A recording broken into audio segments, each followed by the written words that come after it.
Ертеде бір әдемі орманда кішкентай көбелек өмір сүріпті. Мына көбелек қандай бақытты, көкте ұшып жүр. Жыланның көзі қызғанышпен қарайды.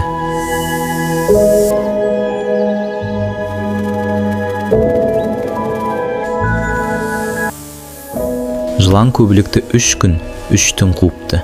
Кіп кішкентай көбелекті қуып не бар? Ұялмайтын жылан екен. Обал емес пе?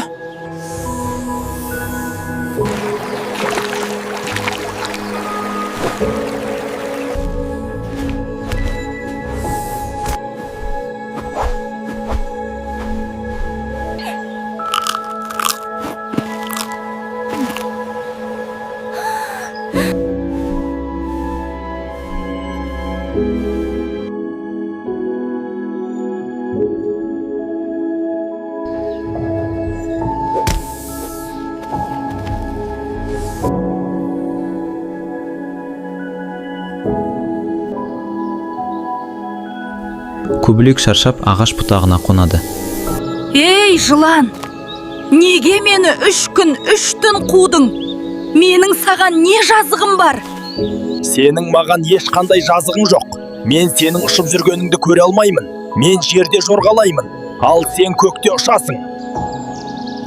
Сені көргенде қызғанамын.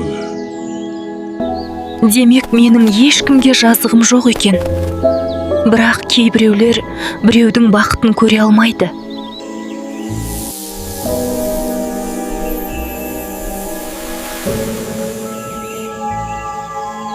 Қызғаныш жаман қасиет. Біреудің бақытын көре білу үлкен адамгершілік. Мультфильм авторы Ермек Жәнібекұлы Әбіш Кекілбайұлы атындағы мектептің 9 сынып оқушысы.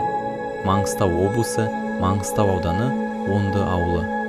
Байланыс телефоны +7 775 064 71 25. Мультфильм жасанды интеллект арқылы жасалды.